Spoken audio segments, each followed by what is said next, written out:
afternoon. This is 5 on 20 News. My name is Richard Aguirre. And I'm Mike Esham, coming to you live from our studio in downtown Tucson. It's Tuesday, July 25th. First, let's talk local headlines. Let's do it. An Interior Department proposal to review the designation of Arizona's national monuments received more than 1.4 million responses from the public. One environmental advocate said that this was the largest outpouring from the public they'd seen in 25 years. The comments come in response to Interior Secretary Ryan Zink's announcement that the agency would possibly overturn the protected status of a number of monuments. These include the Ironwood Forest, the Sonoran Desert National Monument, and 2 monuments near the Grand Canyon. Zink was asked to review the designation by a group of Republicans who want to be open to the areas up for development who want the areas opened up to development by oil and gas companies. The agency can overturn the status under the Antiquities Act, which gives the president the authority to designate protected areas in the United States. President Clinton designated the targeted areas as protected national monuments in 2000, which Republicans feel was a federal land grab. Pima County Supervisor Sharon Bronson said that she was astounded by the request for the review. She claims that her department was not contacted and there was no consensus in the decision. Responding to her claims, Trump administration officials admitted that they're afraid to talk to girls.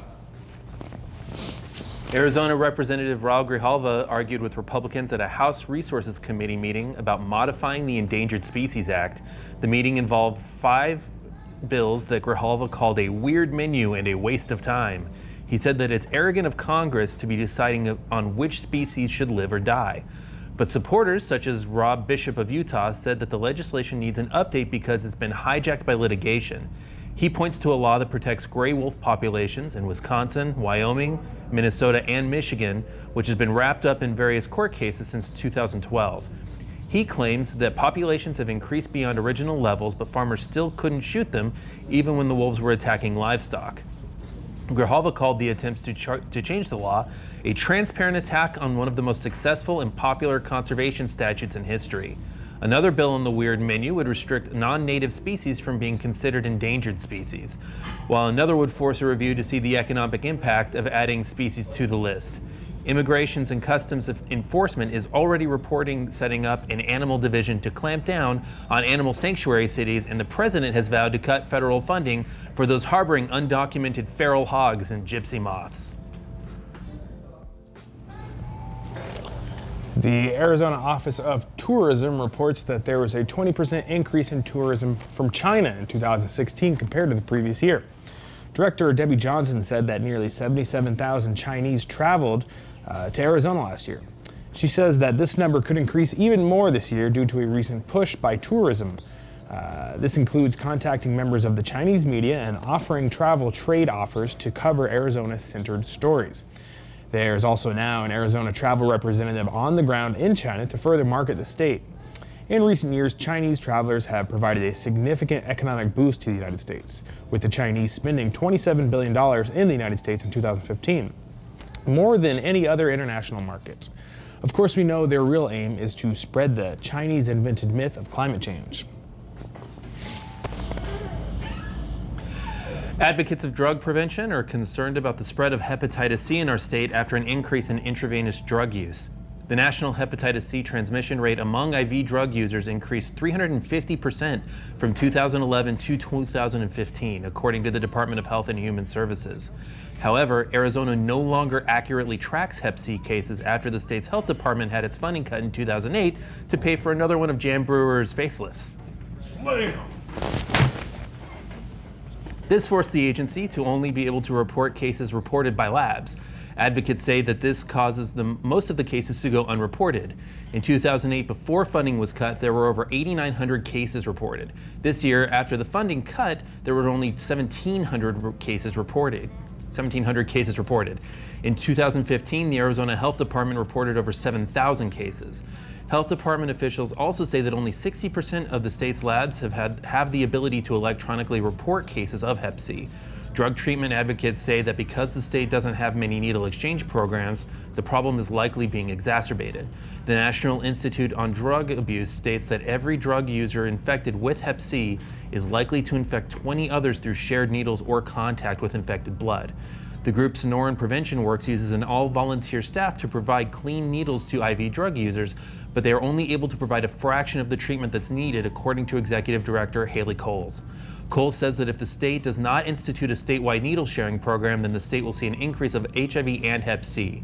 It's also an expensive problem, with the health department stating that hospital stays for those infected with Hep C cost an average of $46,000 per visit. Despite Governor Ducey's recent attempts to curb opiate addiction in the state, he has yet to mention anything about a needle exchange program. This type of program is still taboo for Republicans, who view needle exchanges as condoning drug use. Speaking of Republicans and hepatitis C, Kid Rock is launching a Senate bid in 2018. You got him. Got him two times. And I wanted to take a moment to talk about the program you're watching right now. Here at 5 on 20 News, we're undertaking a new kind of citizen journalism. We're going to give you the news as we see it, and we want more people to speak up with us. We need writers, hosts, anchors, camera people, sound people, the whole gamut. The times require a new way of informing ourselves, so join us, do it. Do it now. Email us at info@creativetucson.org to get involved, and if you think there's a story we're missing, a person we should interview, an upcoming event we should cover, or have any news tips for us at all, shoot us an email at info@creativetucson.org. We are here for you, and we want to cover all stories from all points of view, so don't be strangers. Now, national and international news. A group of 11 states are suing the EPA over its June decision to delay the implementation of a chemical safety rule set in motion during the final days of the Obama administration. New York Attorney General Eric Schneiderman is leading the charge, arguing that the rule is important for protecting workers, first responders, and communities from chemical accidents and should be implemented on schedule. The rule would require chemical plants to better prepare for accidents and give the EPA more regulatory and oversight power over the facilities. It was inspired by a 2013 explosion at a chemical plant in Texas that killed 15 people. But chemical companies argued that the rule would create security and compliance issues. When delaying the rule, the EPA said that it needed additional time to review the program so they could fully evaluate public comments. Perhaps they need extra time because the new head of the EPA is spending all of his time out of state, because it was reported that EPA Chief Scott Pruitt spent half of the spring in Oklahoma, his home state. Travel records show that Pruitt used this time to meet with several oil and gas executives, then went home to his family for the weekend. Pruitt's travel bill totaled $12,000 according to the travel logs. However, Pruitt promised that he was thinking about the chemical safety rule the whole time as he binge-watched Castlevania at home. I like binge watching. Israel announced that they would replace controversial metal detectors at the Al-Aqsa Mosque, which has caused a raft of violence in the past 2 weeks. The mosque, located in Jordan and run by the Jordanian government, was the site of another stabbing that caused turmoil in the predominantly Palestinian area. The staff of Israel's embassy in Jordan was called back to Israel after an Israeli security guard killed 2 Jordanians on Sunday. The shooting occurred when the guard said that a 16-year-old Jordanian teen tried to stab him with a screwdriver. The teen's father said that the boy had no militant links and no affiliation with any political parties. After shooting the attacker, another bystander was killed by the guard, which caused further uproar among Palestinian population in Jordan.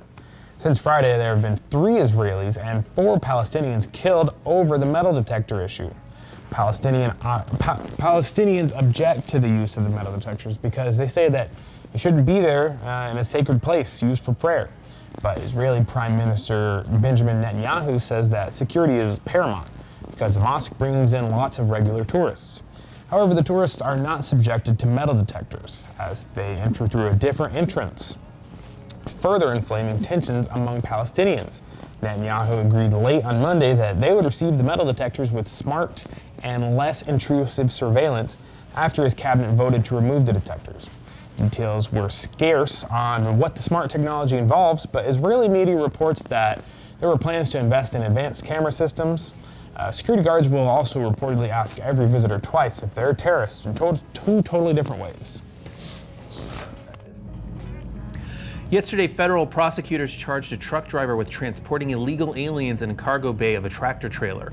10 people died and 29 others were hospitalized after the truck had been parked at a Walmart in San Antonio in blistering heat. You know, it's moments like this that remind me of President Trump's June 2015 campaign speech, where he referenced Mexican citizens entering the U.S. He claimed, "They're bringing drugs, they're bringing crime, they're rapists." These rapists and crime bringers were smuggled into the U.S. by the infamous Mexican criminal James M. Bradley Jr. According to court documents, the people inside were given no food or water during the trip, and when passengers started passing out, others started taking turns breathing through a hole in the truck and beating on the trailer walls. But the driver kept going. Mr. Bradley claimed that he had no idea what he was hauling and that his boss had tasked him with delivering the trailer to a person in Brownsville, Texas, but did not give him a location or a time for the delivery. A statement included with court documents claimed Bradley only found out what his cargo was when he stopped at the Walmart to urinate and heard banging and shaking in the trailer. Bradley said he went to open the doors and was surprised when he was run over by Spanish people and knocked to the ground. Bradley said he then noticed bodies lying on the floor like meat. Later, he said that he knew at least one of them was dead and that he knew the trailer refrigeration system didn't work and that 4 vent holes were probably clogged up. Prosecutors say Mr. Bradley did not call 911 even after finding out what had happened. That was a crazy one. The Senate voted to move forward debate on the Republican Replacement Act for the Affordable Care Act, with Vice President Mike Pence casting the tie-breaking vote. 2 Republicans, Susan Collins of Maine and Lisa Murkowski of Alaska, voted no on the measure. The drama built as Arizona Senator John McCain was flown into Washington less than a week after undergoing brain surgery to deliver the tying vote. McCain justified his vote by saying that he wanted to at least let debate move forward. He said that while the Senate and House health care bills aren't perfect, they're better than nothing. McCain criticized Congress for pushing through the Affordable Care Act without proper debate in a speech that encouraged bipartisan compromise. Congress will now begin 20 hours of debate before a so-called vote-a-rama. This involves a Senate voting on individual amendments to the House health care bill, which was passed in May. Majority Leader Mitch McConnell said that Majority Leader Mitch McConnell can also introduce a replacement amendment that would replace all others. If approved, the legislation will move to a final vote by the Senate, then will be sent to the House for vote. So Obamacare isn't dead yet, but it's certainly on life support. In the meantime, regardless of which side you're on, this is a perfect time to pressure your senators and representatives. Democratic Representative Don Beyer of Virginia introduced a bill that would bar the U.S. government from renting rooms at any hotels owned by the Trump Organization. Beyer said that Trump should not be able to line his or his family's pockets with taxpayer dollars when introducing the legislation on Monday. He cited the president's failure to fully divest from his businesses, which he promised on the campaign trail and after his inauguration. However, financial statements show that he has not fully relinquished control of all his business holdings. His sons, Donald Jr. and Eric, now run the company, but critics say that they are too close to the White House to be running the company. However, Beyer's bill stands a slim chance of passing in the Republican-dominated legislature. Can't blame a guy for trying. Last month, the Attorney Generals of Maryland and Washington, D.C. also filed a lawsuit alleging the government payments to Trump's businesses violated the Constitution. That marks the 25th lawsuit against Trump, meaning that he gets the next one for free. That is true. I heard that. That's true. I think there's a stamp card. Football season is around the corner, and you know what that means: tailgates and concussions. And an updated study published today by the Journal of the American Medical Association on football players and the degenerative brain disease chronic traumatic encephalopathy, or CTE, announced painful results among NFL players. And the study decreased in the study. Deceased football players' brains were examined to reveal that 110 of the 111 brains examined had CTE. Gross. The study showed that players who played after college were at a higher risk of developing CTE, which makes sense seeing how being under 200 pounds is considered smaller in a game of giants. Although the results may be a tad skewed since all of the brains were donated by all players and did not happen to show symptoms, but researchers still are very adamant about the fact that CTE is still being seen in large numbers by those who participated in football. Researchers are also confident that this study will become part of the ongoing discussion about football future and whether or not young people should even play the game. Until then, go Cardinals. Attorney General Jeff Sessions is readying his Justice Department for some reefer madness as they prepare for a crackdown on marijuana users. Next week, Sessions will unveil a report from his task force on crime reduction and public safety that links marijuana to violent crime. The report recommends harsher sentences for those caught growing, selling, and smoking the sticky icky. This comes despite the U.S. already suffering from prison overcrowding and several states legalizing the substance. But states' rights are so last year. Sessions sent a letter in May asking congressional leaders to get rid of an amendment that prohibits the DOJ from using federal funds to prevent states from implementing their own laws and authorize the use, distribution, possession, or cultivation of medical marijuana. On the campaign trail, the president also said that he would leave the marijuana issue up to states. But I guess he said a lot of things on the campaign trail. In addition to marijuana, Sessions' task force also wants to strengthen the use of asset forfeiture, also known as legalized theft by the federal government. If Sessions gets his way, federal agents are going to be puffing that loud on a bed covered with cash. Hey, we did it. Yay! This was 5 on 20 News. My name is Richard Aguirre. And I'm Mike Esham. Don't forget to give us a like on Facebook and subscribe to our YouTube channel for all the latest creative Tucson content. Stay cool, Tucson. See you tomorrow. Peace.